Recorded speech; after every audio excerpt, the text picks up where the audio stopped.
So Scott Hudson, you're the founder of Henrybuilt. Tell us a little bit about yourself and Henrybuilt.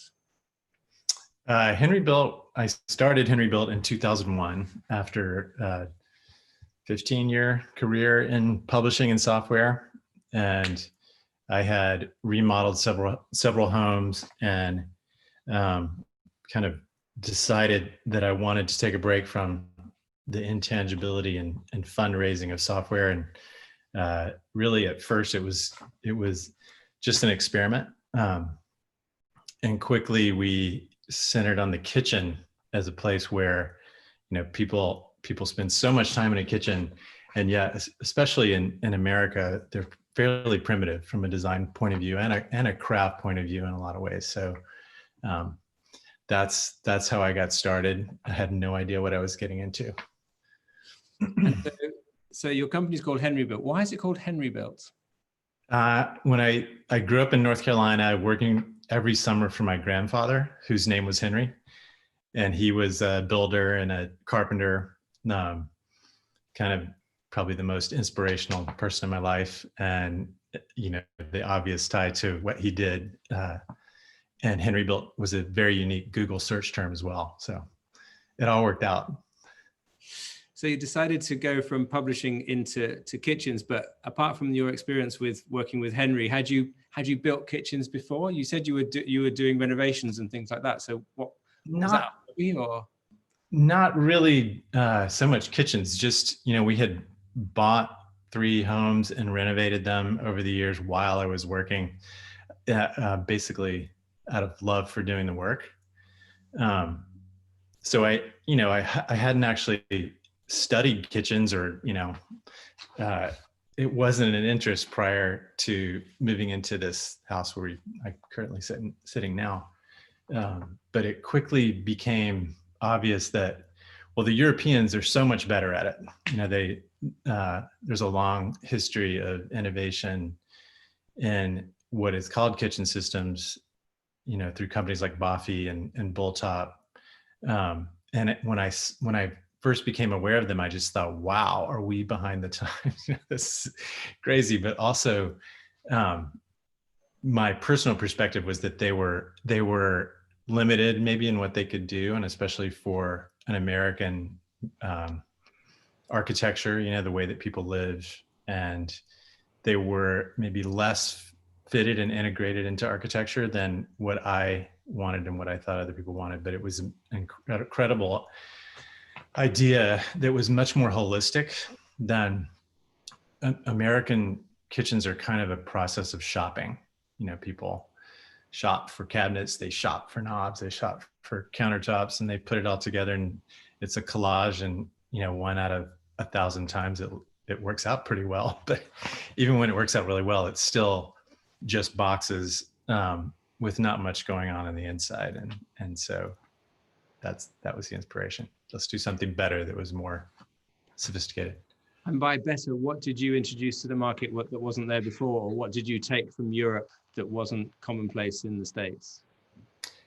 Well, the idea of integrating everything, not just making cabinets, but actually designing everything from the pulls to integrate to what's inside the system, to the way that countertops and lighting is integrated, and backsplash systems, and sort of it's just much more holistic.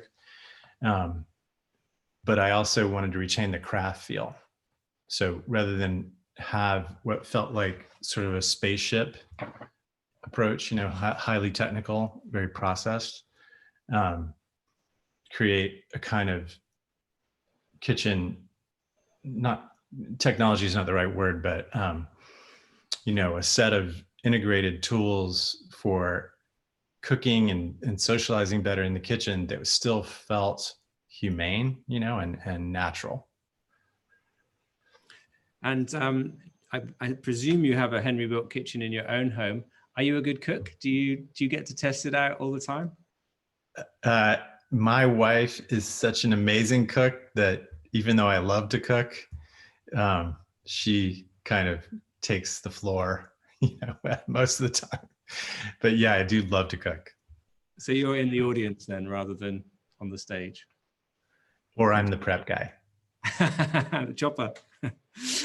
Okay, and we've just put up on our Virtual Design Festival products fair the Colorbox bar. What is that new product? Tell us a little bit about that. That is the interesting thing about that is that's part of what I want to talk about a little bit when I show some images, but is that we took a system that we call the open case system, which is a way of turning walls into flexible storage products, and pushed it into the actual piece of furniture. So, which is we're doing across the system, so that you can change the components inside it, and you can convert it from, if you're a wine person, you can set it up for that. If you're a liquor person, you can set it up for that, and you can actually convert it to something completely different later on. You know, that phenomenon where you inherit an heirloom from your family and it's just not the right thing, and it just doesn't do the right job. You can switch it all out, and have it be a little desk area, for example. So it's exciting for what it means for the way that we approach the development of our whole product system. Well, maybe this is a good point for you to fire up your presentation and talk us through it all. Okay, we'll do.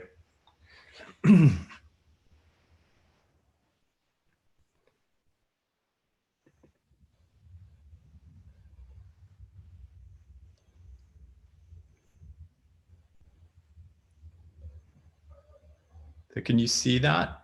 Yeah. Thoughts about creating a platform for innovation? Yeah. So I don't get to talk about this very often because this is not something that we talk a lot about with their clients, because the word system is a little bit, sounds a little mathematical and rigid. But one of the most interesting things about building the company over time has been the way that the system of products and the system approach that we're using has created this platform for innovation. So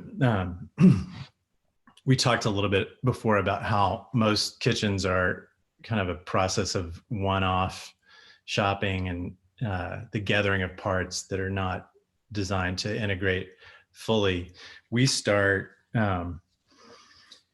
by developing these products that are focused on specific things that people do in the home. So this, from above, you can see this, what we call the bar block on the countertop. That's designed to be configured how you want it. You can configure it for prep or serving or homework if you have a child of that age.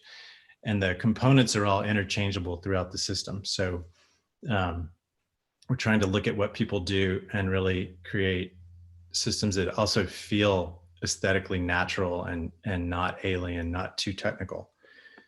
We're also trying to integrate into, we need to integrate. We do about 400 major projects a year, and they're all over North America and several other countries. So there is a very wide range of architectural types that we're integrating into. And since the beginning, we've wanted to be very flexible in that regard. So that's something that the system is increasingly enabling us to do. I had this here just to show sort of, this is an early 20th century kitchen, how we got to where we are in America. In that, it all started with basically placing these furniture pieces in a room. And I think over time, the typical kitchen in the US is just about pushing these things together and making them kind of fit against the walls. It hasn't, we've taken a very long time to get more sophisticated.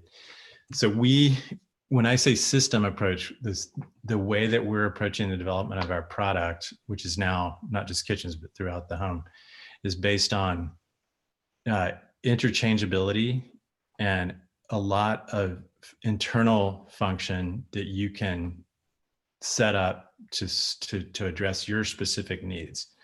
So, and we also want aesthetic integration, so that it doesn't feel like when you open the drawer, what you see is entirely different. You get that feeling like you do with maybe an iPhone, where things just feel to all go together, and that creates this kind of calm and feeling of refinement.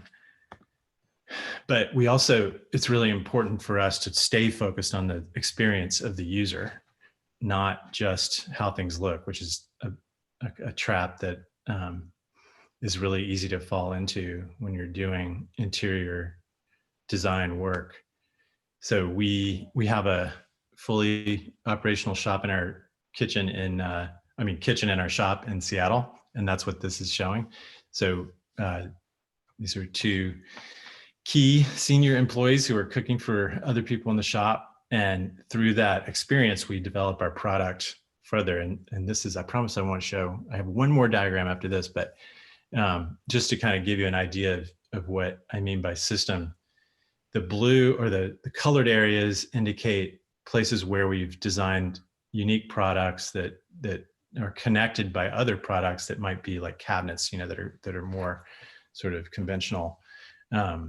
And the color coding shows how you can move things around, and you have different options to store your knives or place things where you want them based on how you use the kitchen.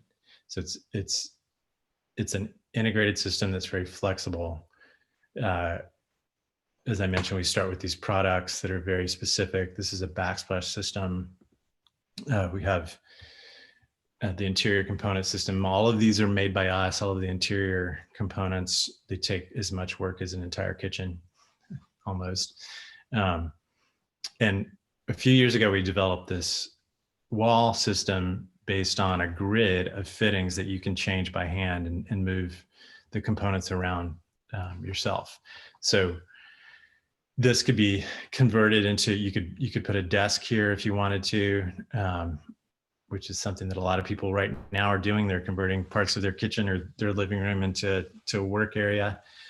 You could convert it into an entry piece and hang your guest coats just with the turn of a knob here and the switch out of components.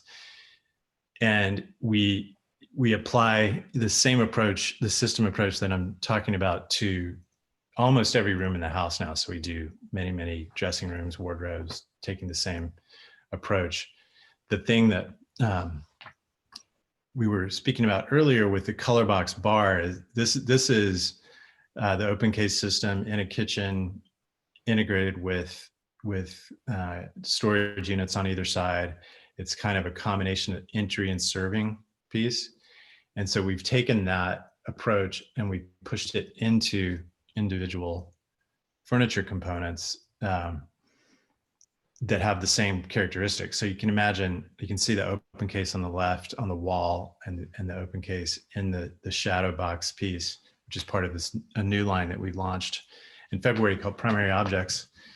And you can use those fittings throughout the home if you have kind of a Henrybuilt home, let's call it.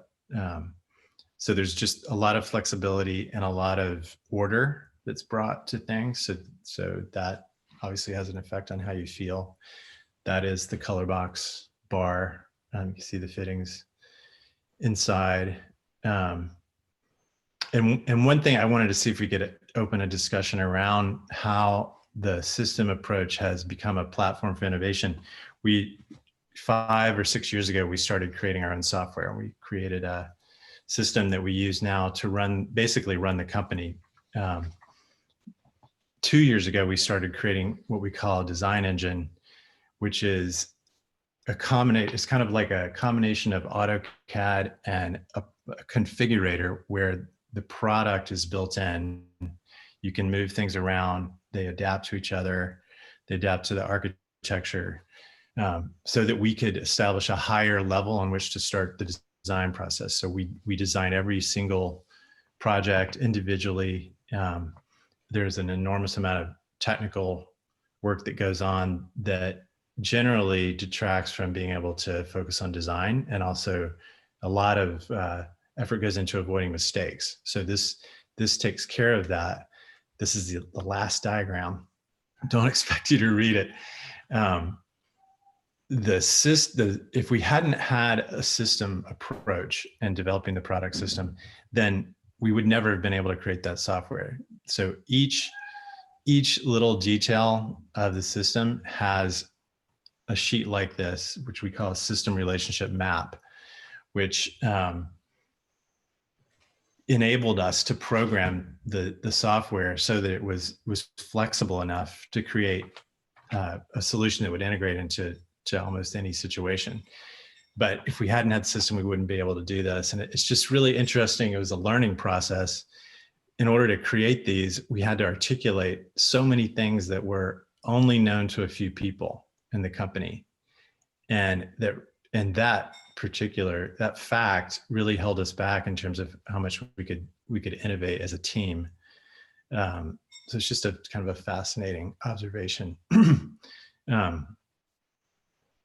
Obviously, we want to be able to integrate into all kinds of lifestyles, all kinds of interiors. We want to be, as a brand, almost style agnostic, still leaving the core of the value of the system in place. These projects are mostly in the US, all over the place. This is San Francisco. We do not want the brand to be solely tied to a look and feel. So, and the system has really helped us to do that. And this is the last slide. The irony of this is that we also use, I'm sure many of you are familiar with the Toyota production system, which led to lean manufacturing. We implemented the Toyota system, or parts of it, in our own way into our production process, and starting in 2012. And the irony is that it has allowed us to do much more handwork. So we've been able to scale the company based on the combination of having a system of products and the Toyota production system without becoming automated and creating kind of a machine processed product. And it's been such a huge part of the experience of developing the company that I just wanted to share this as the beginning of the conversation and see where it goes. So that's it. Thanks a lot. So if you could unshare your screen now. Yeah.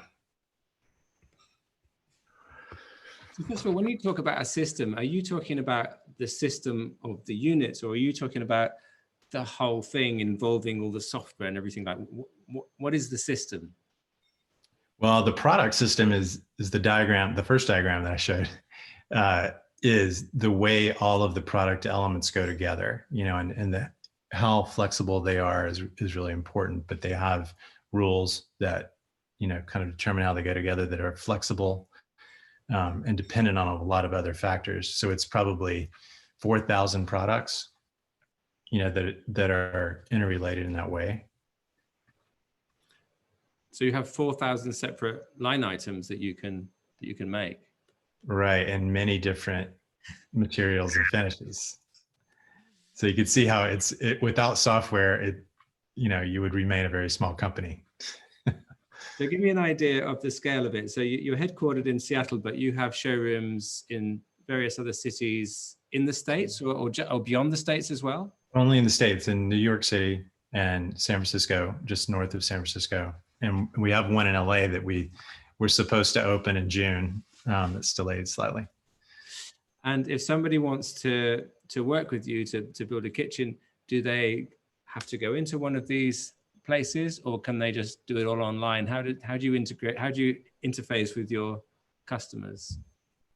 Well, prior to the pandemic, the shutdown, we had probably 25 or 30% of our clients began work with us without ever seeing the product in person. Part of that is because a lot of our business is referral, so they're getting a really good recommendation from someone. Now, over the last 3 months, 100% has been that way, unless they happen to go to a showroom prior to the shutdown. And that's been really interesting because it requires you to show and talk about the product in different ways. And how does that work then? So does that start with a call with one of your sales team, or do they go on and immediately jump onto the configurator online, or upload a plan of their kitchen? How does it work? Well, the first thing is conversation, try and understand the nature of the project and what their goals are and if it's a fit. And then we have a staff photographer. So we rely on photographs. We have, many, many photographs of projects and products, and we kind of try to show, more than tell. And then once we get a scope together, we start the design process once a contract is signed, and that takes anywhere from 4 weeks to 18 months, depending on the size of the project. And how many kitchens do you deliver in a typical year? About 400 last year. So when you say that you want to, the system approach is a platform for innovation, can you give some examples of how that innovation pops up? Is that because of an unusual space that a customer might have to fill, or an unusual request from them, or an unusual lifestyle that they might follow? How does innovation pop up? How does the system throw up innovation? Well, I can tell you kind of how the system evolved through a client asking for something. So we had a client in Mexico City who we had done work in the whole house. I mean, throughout the house. And then he had decided he wanted a wine storage system. We didn't have anything. And he said, "Can you do this?" And we said, "Well, we could do it if we can turn it into a product." And so that was the beginning of the open case system. And at first it was just for wine. And we took that and we developed it into a broader system, which, as an example, it makes it possible for everyone in the company to think about, wow, we could take that idea and we could move it over here into another part of the product line, because there is that underlying system. And you said about you following the Toyota lean manufacturing system, but that had allowed you to integrate more craftsmanship into the kitchens. How does that work then exactly? The Toyota production philosophy is, first, it's based on people first, having a really long-term view, and then eliminating waste in the system. So if you turn over the process of refining the system to the people doing the work. So it's not a top-down process. It's a very flat process that involves a lot of people. And so if your goal is to retain these characteristics, you could use the system and become very automated, and a lot of companies do. But since our goal was to retain the feel of a handcrafted piece, we use something called cell-based production, which allows you to set up very optimized areas to produce specific things. So you can use hand tools, and it's amazing what you can do if you can retain flow from the beginning to end. So there's a concept called one-piece flow, and the thing about the system is that they developed really good tactics to use. So we, as Westerners, we're always talking about innovation and creativity and originality, but we don't really have a system that we can hand to people that helps them do that. And that's part of what the Toyota production philosophy is about. And how much does the system take into account an individual's preference for how they use the kitchen? I mean, we talk about that triangle between the prep and the cooker and maybe the fridge, but does it go into people's kind of idiosyncrasies of how they like to cook? Like, would you get a different kitchen for someone who likes to cook noodles all the time, as opposed to someone who was a carnivore and wanted to grill all the time? Yeah, and it's not just cooking. It's, how many kids do you have? If you have kids, how much do you socialize? How many people are in there? Do you want to cook in front of them, or do you want to cook with your, cook in private? There's a lot of architectural space planning stuff that makes a big impact. Do you have a pantry? Do you not have a pantry? What's the pantry do? Based on how you live and be in the kitchen or dressing room. And what about evolving over time? So of course, you go and you speak to a client and they've got 2 young kids, but those kids will soon become teenagers. And then those teenagers will still want to bring friends around, and then they'll suddenly not be at home anymore. So can the kitchen evolve? Does the system allow for change? Can someone take some units out and put something else in? Well, parts of it, the internal system is designed to be able to move around. So if you decide I hate baking and now all I want to do is something else, you can make that switch. The open case system is really, I would say it's in 75% of our projects now in some way. And so that enables you to do things like turn the entry area from a place where kids can dump all their stuff, and you can just have a relatively organized mess there, into something for formal entertaining, for example. So yes. And what about the design? Do you work with a team of designers? Did you design it yourself? Who came up with the system and the look of the kitchen?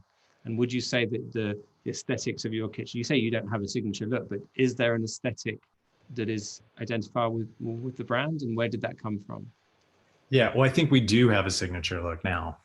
And it started from, in the very beginning, we had one thing to show, and that thing was a certain way, and it's kind of a minimal, natural feel, I guess. But the way that it's evolved has been very collaborative. So we have a design team that's working. Each client works with an individual designer. Each project is different, and much of the innovation and change comes out of that. So, while I have the title creative director and I do some design of products myself, a lot of design, I guess, there's just contribution from probably 15 or 20 people, including some people from production, into how the product evolves. And are your customers always domestic customers, or do you also work for, say there's a new apartment development or something like that? Do you work providing for a whole development, or do you work with developers? Most of our clients, 90% of them are single family home owners, or they're architects. And the ones, we have done a couple of 30 plus unit projects that are very, very high end.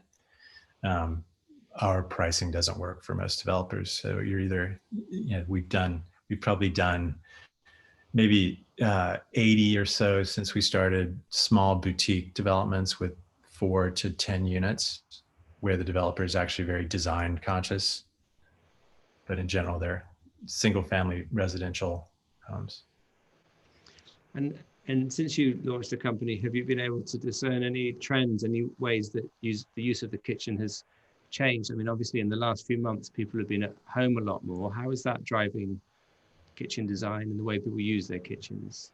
Yeah, well, this might be too early to tell the long-term effect of what's going on now, but and obviously it depends on where you are. Like New York is very, very different. Manhattan is very different than Sonoma or Napa County in California, where there's much more space.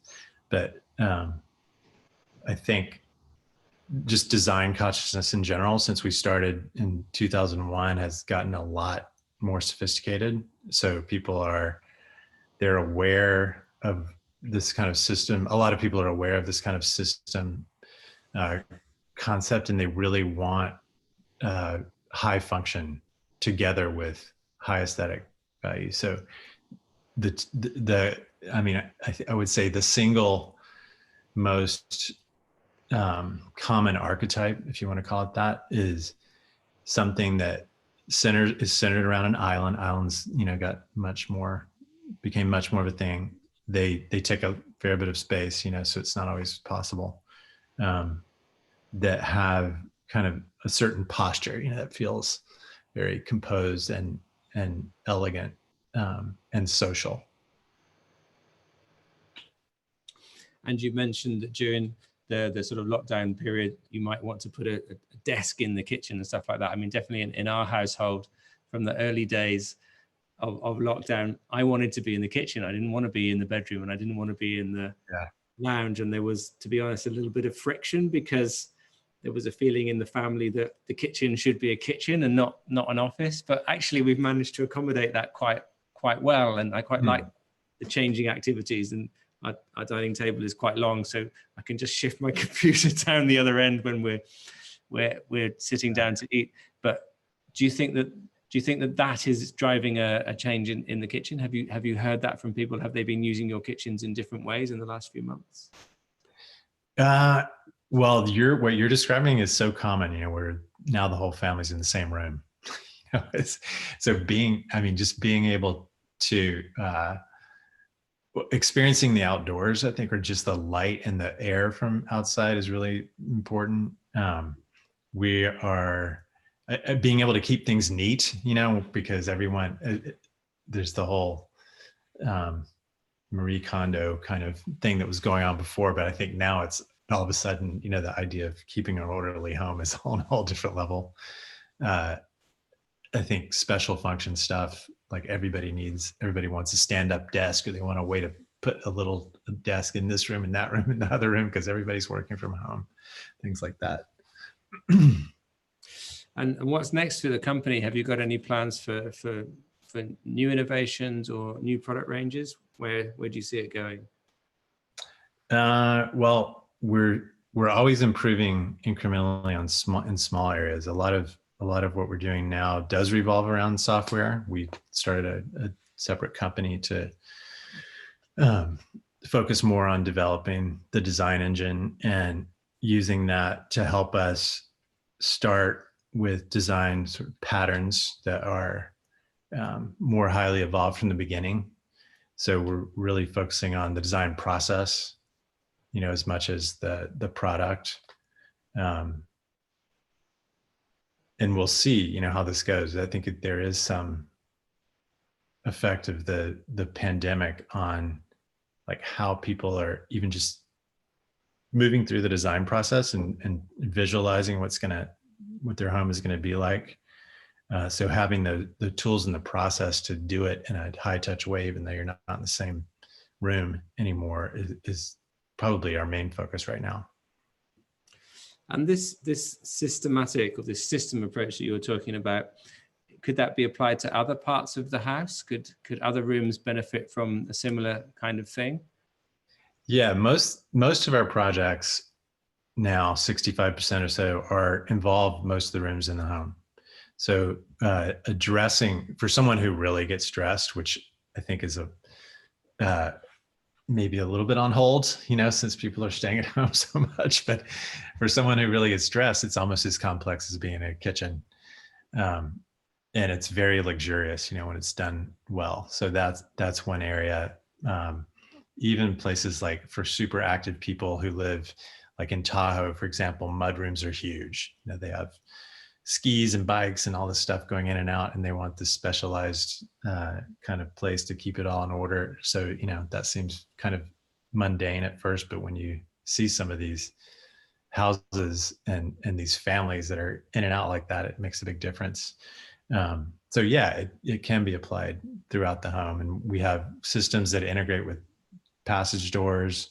You can start to tie the different aspects of the home together that way. So we're just trying to think more and more broadly about that. And what did you say? Did you say mudrooms just then? What was the term you used? Mudrooms.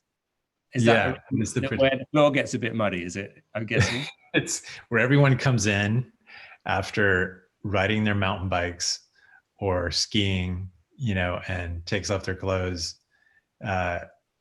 puts them in the laundry, hangs their skis up, their backpack, whatever it is, that's not something that we have in the UK. It's interesting. We don't have the mountains, or not many people live next to mountain bike trails, but yeah. Nice idea that you might need a mudroom in your house. But it sounds like you're saying that walk-in wardrobes are the new kitchens, in terms of another part of the house that does have a process that people have to go through to achieve an outcome. Yeah, and I think it's more of a discretionary thing. Kitchens seem essential, so are many more people who want that feeling in their home, in a kitchen, than in a dressing room. But for those who can afford it and those who really, are dressers, it's a great luxury. Yeah. And what about home workplaces? We've already talked about how people are using the kitchen more to do their homework or their work. Is that something that could be systemized as well, or even the workplace integrated with the kitchen system? Yeah, especially things like outdoor kitchens, outdoor serving areas, and offices. People, you feel really cooped up after a while. Working at home like this, and thinking about ways that you can move things in and out of the house, and convert a place that is normally for dining to working really easily. That's something that we're focused on, which is good no matter what, whether you're at home all the time or not. Great. Well, Scott, it's been really fascinating talking to you. Thanks so much for doing this. Thanks for having us. Thanks so much for your support of the Virtual Design Festival and of Dezeen over the last few months. Of course. And I look forward to seeing you in Seattle at some point when we're allowed to travel again. Yeah, we'll roll out the red carpet for anyone who wants to come. Great. Thank you very much. All right. Have a great weekend. Thanks, everyone. You too. Bye.